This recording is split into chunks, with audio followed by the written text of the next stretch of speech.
ሰላም ሰላም የሃማ ቲዩብ ተከታታዮች እንደምሰነበታችሁ፣ እንኳን ወደ ቻናሉ በሰላም መጣችሁ።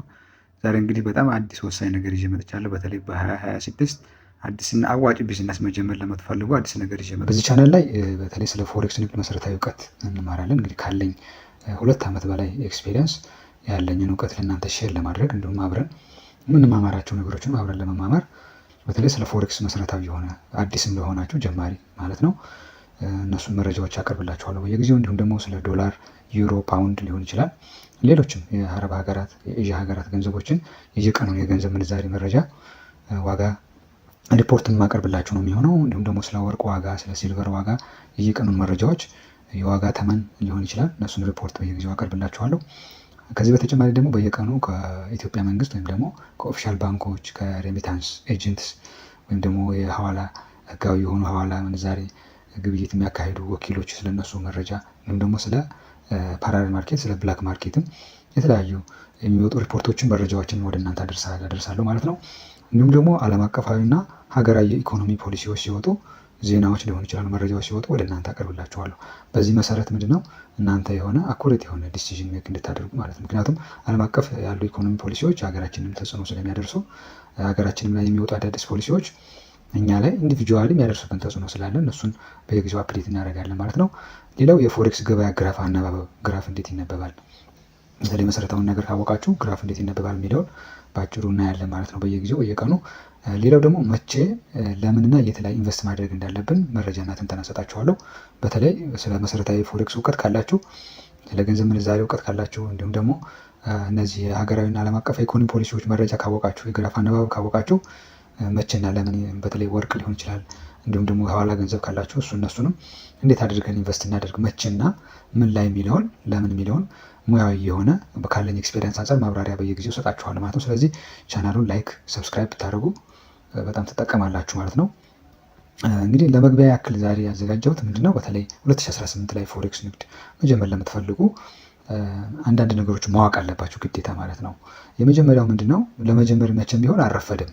በቃ ማንኛውም ታይም ስለጀመራችሁ ምንም ያለፈኝ ነገር ወይም ደግሞ ጊዜ አጥፍቻለሁ የሚባል ነገር አይደለም ማለት ነው። ዘወርስት ነገር ምንድነው አለመጀመራችሁ ብቻ ነው እንጂ መጀመራችሁ ዘ ቤስት ቲንግ ነው ማለት ነው። ስለዚህ ነገም ዛሬ መጀመር ኢት ኢዝ ኖት ሌት ማለት ነው። የሁለተኛው የፎሬክስ ንግድ የራሱን የቻለ ትልቅ ሙያ ስለሆነ ጊዜ መስጠት ያስፈልጋል። ልክ አንድ ሰው ለምሳሌ ዲፕሎማ ሊሆን ይችላል ዲግሪ ለምን ያህል ጊዜ ቆይቶ ሰርቲፊኬት እንደሚሰጠው ታውቃላችሁ። ይሄ ሙያ ነው። ፎሬክስ ንግድ ትልቅ ሙያ ነው። በጣም ግዙፍ የሆነ ከባድ የሆነ ሙያ ነው። እኔ ባለፈው በ2 ዓመታት ውስጥ ያሳለፍኳቸውን ነገሮች ያየኋቸውን ነገሮች ነው የምነግራችሁ። ቢያንስ ከ1 ዓመት እስከ 3 ዓመት ሊፈጅ ይችላል። እንግዲህ ያ የሚወሰደው ምንድነው ሁሉንም ነገር የማወቅ ግዴታ ስለሌለባችሁ ከየትና ከማን ነው እውቀት የመማሩ የሚለውን ነገር ማወቅ አለባችሁ፣ ጊዜውን ለማሳጠር ማለት ነው። አንድ ሰው እንግዲህ የሚያግዛችሁ ሰው ጋይድ የሚያደርጋችሁ ሰው ሜንተር ካላችሁ ጊዜ አታባክኑ። ከየት ከምንድን ነው መማረው ከማን ነው መማረው የሚለውን በደንብ መረዳት ያስፈልጋል። ይሄ ለምንድነው ጊዜያችሁን እንዳታጠፉ 3 ዓመት 4 ዓመት እንዳይፈጅባችሁ በአጭሩ ወደ ትርፋማነት እንድትመጡ ይረዳችኋል። ስለዚህ ወሳኙ ነገር ሁሉንም ነገር ማግበስበስ ሳይሆን በጣም ስትሪክት የሆኑ ወይም ስፔሲፊክ የሆኑ ነገሮችን ህጎችን ተከትለን ወደ ንግዱ ቶሎ ወደ ውጤታማነት መግባት የመጀመሪያ እቅዳችሁ መሆን አለበት። ሌላኛው በየጊዜው በመንግስት የሚወጡ የፎሬክስ ንግድ የፖሊሲ ለውጥ ሲወጡ መደናገጥ ተስፋ መቁረጥ አያስፈልግም ማለት ነው። መንግስት ያው የተለያዩ ለሀገሪቱ ለራሴ ይጠቅመኛል የሚላቸውን ለህዝቡ ይጠቅማል የሚለውን ፖሊሲዎች ይቀያይራል። ስለዚህ እነዛ ወጡ ብለን እኛ መደናገጥ የለንም። በተለይ በሰሞኑ ታውቃላችሁ ያው መንግስት በሐዋላ በተለይ በብላክ ማርኬት ላይ በፒቱፒ ላይ ያደረገውን እርምጃዎች አይታቸዋል። እነዛ ነገሮች ምክንያቱም መንግስት ወደፊት የሰውን ፍላጎት የሰውን ምን ያክል አቅም እንዳለው ሲረዳ በዚህ በኦንላይን ማርኬት ላይ በፎሬክስ ላይ ህጋዊ አድርጎ መንግስት ማግኘት ያለበትን ነገር ትንሽ ጥቅም አግኝቶ ህዝቡ በኦፊሻሊ በህጋዊ መንገድ እንዲጠቀም ሊያደርግ እንደሚችል አሁን መረጃዎች እየወጡ ስለሆነ እውቀቱን እናንተ የያዙ ብቻ ኢንቨስት አድርጉና ጊዜያችሁን ማለት ነው እንጂ በእንደዚህ አይነት ፖሊሲዎች መደናገጥ አያስፈልግም ማለት ነው።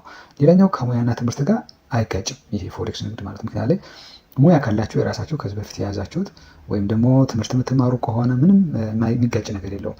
ልክ አንድ ሰው ለምሳሌ የመጀመሪያ ዲግሪ ይዞ ማስተርስ እንደመማር ወይም ደግሞ አንድ ዲግሪ ይዞ ሌላ ዲግሪ እንደመማር ማለት ነው። አንደኛውን ዲግሪ ትቶ ሌላውን እንትን አይቀይረው ማለት። ስለዚህ ሁለቱም ኢኳል ቫልዩ ነው ያለው። ራሳችሁን እስከምትችሉ ድረስ በራሳችሁ መስራት እስከምትችሉ ድረስ ምንም አይነት ሙያችሁ ማቋረጥ አይጠበቅባችሁ ማለት ነው። ይሄ አንዱ ጥሩ ነገር ነው። መጠንቀቅም አለባችሁ በዚህ ጉዳይ ላይ። ሌላው ገንዘብ በደንብ መቆጠብ ያስፈልጋችኋል። ገንዘብ ካልተቆጠባችሁ በፎሬክስ ላይ በተደጋጋሚ ልትከስሩ ትችላላችሁ። በተለይ የመጀመሪያው 6 ወር የመጀመሪያው ዓመት በተለይ በራሳችሁ የምትማሩ ከሆነ ሜንተር የሚያደርጋችሁ የሚመራችሁ ጋይድ የሚያደርጋችሁ ሰው ከሌለ ልከስሩ ትችላላችሁ። በቃ 90% ልትከስሩ ትችላላችሁ። ስለዚህ ገንዘብ በደንብ መቆጠብ ያስፈልጋቸዋል። የመጀመሪያው 6 ወር 1 ዓመት ወደ ትርፋማነት ቶሎ መግባት ሳይሆን መቸኮሉ ሳይሆን በሾርት ከት ማለት ነው ለመሄድ ሳይሆን ገንዘብ ቆጥባችሁ በተረጋጋ መንፈስ ሂደቱን ጠብቃችሁ መሄድ ያለባችሁ። ስለዚህ ይሄ ሌላኛው ስቴፕ ነው። ሌላው ስትጀምሩ ስለ ፎሬክስ ንግድ ለማያውቅ ወይም ለማይረዳ ሰው አትናገሩ፣ በቃ አታውሩ። ይሄ በጣም አስቸጋሪ ነገር ነው። ስለ ፎሬክስ ንግድ ማንም ሰው ሊረዳችሁ አይችልም። ወይም ደግሞ ፎሬክስ የሚማር ሰው ወይም የሚያውቅ ሰው ሊሆን ይችላል፣ እሱን ማዋያት ትችላላችሁ። ከዛ ውጭ ግን ለጓደኛም ለቤተሰብም ኤቭሪቲንግ በቃ አታውሩ። ምክንያቱም ፎሬክስ ቶሎ ብሎ እናንተ እንደምታስቡት ውጤት ላታመጡ ትችላላችሁ። ስለዚህ ውጤታችሁ ይናገር እንጂ እናንተ በቃ ፕሮሚሲንግ ስራ እንደሆነ የጀመራችሁ ቶሎ ሀብታም እንደሚያደርጋችሁ ምናምን ለሰው ከዋራችሁ ባይሳካላችሁ የስነ ልቦና ጫና ይደርስባችኋል ማለት ነው። ስለዚህ ያንን ነገር ለማስቀረት በጸጥታ ስሩ ማለት ነው ስትጀምሩ ማለት ነው። በተለይ መጀመሪያው 6 ወር 1 ዓመት ጸጥ ብላችሁ ስሩ ማለት ነው። ሌላኛው ሁሉንም ነገር ባላንስ ማድረግ ያስፈልጋል። ስራችንንም ቅድም ላይ እንደነገርኳችሁ ማለት ነው። ስራንም፣ ትምህርትንም፣ ፋሚሊንም፣ ሰልፍ ግሮዝንም ሁሉንም ባላንስ ማድረግ ያለብን ኢሞሽናችሁን ዳሜጅ እንዳያደርገው ማለት ነው። አለበለዚያ ያቀውሳቸዋል። በተለይ ከፎሬክስ ውጭ ሌላ ህይወት የለኝም ከፎሬክስ ውጭ እንደዚህ በቃ ተስፋ የለኝም ምናምን ብላችሁ ራሳችሁን አታሳምኑ። ሁሉንም ነገር ባላንስ አድርጋችሁ ለመሄድ ሞክሩ። ሌላኛው የመጨረሻው ምንድነው? የፎሬክስ ንግድ 5 የስኬታማና ደረጃዎችን ማወቅ አለባችሁ። ለምንድነው ቶሎ ተስፋ እንዳንቆርጥ ነው ይሄንን የምናውቀው። ምክንያቱም አንዳንዱ ሰው እገዛ ካገኘ ቅድም ላይ እንደነገርኳችሁ 3ኛው ነጥብ ላይ ያነሳሁት ከየትና ከማን ነው እውቀት ማወቅ ያለብኝ የሚለውን ራሳችሁ መጠየቅ ያለባችሁ። ለምንድነው? እነዚህ ደረጃዎች ጊዜ እንዳይፈጁ ነው። የመጀመሪያው አንኮንሺየስ ወይም ዳንጀርስ ስቴጅ ነው። አንኮንሺየስ እንግዲህ በተለይ የመጀመሪያው 3 ወር ወይም 6 ወር ስለ ፎሬክስ ብዙ ነገር አናቅም። በጣም ጋምብሊንግ ሜንታሊቲ ያለብን ጊዜ ነው የሚሆነው ማለት ነው። አደገኛ የሆነ ውሳኔዎችን የምንወስነው በፎሬክስ ቶሎ በአቋራጭ መክበር እንደሚቻል በቃ የሆነ ሉግዠሪየስ የሆነ ላይፍ ስታይል መመኘት ምናምን ነገር ይኖራሉ። እነዚህ ጊዜ ደግሞ ካላቅማችሁ በላይ የሆነ ገንዘብ ሪስክ ልታደርጉ ትችላላችሁ።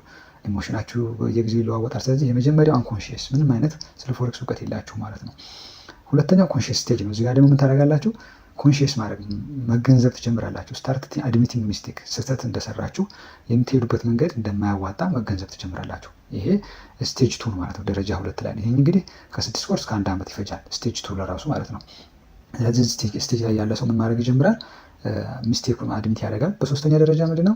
አሃ ሞመንት ይጀምራል። አሃ ለካ እንደዚህ ነበር ይሄን ነገር የሆነው፣ ለካ እንደዚህ ነበር እንደዚህ ሆነው፣ ለካ እንደዚህ ነበር ምናምን እያላችሁ ማርኬቱ በደንብ ዳይጀስት ማድረግ ማብላላት ትጀምራላችሁ። ኪሳራም ታቆማላችሁ ማለት ነው። ስለዚህ ይሄ ከ1 እስከ 3 ያሉት ሌቭሎች ምንድን ናቸው? ለርኒንግ ፌዞች ናቸው። በቃ እነዚህ እንግዲህ 1 ዓመት ተኩልም ሊፈጅ ይችላል። አንዳንዱ እንደነገርኳችሁ በራሳችሁ ከሆነ 2 ዓመትም ሊፈጅ ይችላል። ሰው የሚያግዛችሁ ሰው ካለ ግን ሜይ ቢ ይሄንን በ1 ዓመት ስቴጅ ላይ ልትደርሱ ትችላላችሁ ማለት ነው። ስለዚህ ሌቨል 3 ላይ ኪሳራ ታቆማላችሁ። ሌቨል 4 ምንድነው? ኮምፒተንስ ስቴጅ ነው። ይሄኛው ደግሞ ምንድነው? በቃ ሁሉ ኪሳራ ማቆማችኋል። ማርኬቱን በደንብ እየተገነዘባችሁት ነው። ስታርት ፓራቦሊክ ግሮዝ ትጀምራላችሁ። እድገታችሁ ምን እየሆነ ይመጣል? ትናንሽ ፕሮፊቶችን መስራት ትጀምራላችሁ ማለት ነው። በጣም ልክ አዲስ እንደጀመራችሁ ስሜት ነው የሚሰማችሁ። ደስ የሚል አይነት ስሜት፣ እስከዛሬ ያሳለፋችሁትን ነገር መርሳት ነገር አይደል? እንደዚህ አይነት ነገር ኢሞሽኑ ደስ የሚል አይነት ፊሊንግ ይሰማችኋል። ትናንሽ ፕሮፊት ስትሰሩ ደስ ይላችኋልና ትጀምራላችሁ። ኮንሲስተንት ይሆናል። የመጨረሻው ምንድነው? በተለይ ኮንሲስተንት ወይም ፕሮፌሽናል ትሬደር ስትሆኑ ነው። ይሄንኛው ደግሞ በጣም ብዙ ገንዘብ መስራት ትጀምራላችሁ። ህይወታችሁ ይቀየራል። የጊዜ የገንዘብ በቃ የሁሉንም ፍሪደም ታገኛላችሁ ማለት ነው። ይሄ ነው ፕሮፌሽናል ትሬደር የምንለው። እዚህ ጋር ለመድረስ እንግዲህ እንደነገርኳችሁ ከማንና የት እንደመጀመር እንዳለባችሁ ካወቃችሁ ማሳጠር ይቻላል በግማሽ በ50% ማለት። ነገር ግን ዝም ብላችሁ በዘፈቀደ የምትሄዱ ከሆነ ዩቲዩብም ላይ ዝም ብላችሁ ከአንዱ ኮርስ እየወሰዳችሁ እየገዛችሁ ከዚህ እንትን የምትሉ ከሆነ ጊዜው እየረዘመ 3 ዓመት 4 ዓመት ከዛ በላይም ሊፈጅባችሁ ይችላል። ስለዚህ ስፔሲፊካሊ እነዚህን ነገሮች በተግባር ቅደም ተከተሉን ጠብቃችሁ ከሄዳችሁ ለማንኛውም በፎሬክስ ስኬታማ መሆን ትችላላችሁ። እኔም ያለኝን ኤክስፔሪየንስ ለእናንተ ሼር እናደርጋለን። ምንማረውን አብረን እንማራለን። ቻናሉን ላይክ ሰብስክራይብ አድርጉት ማለት ነው። የዛሬውን ጨርሻለሁ።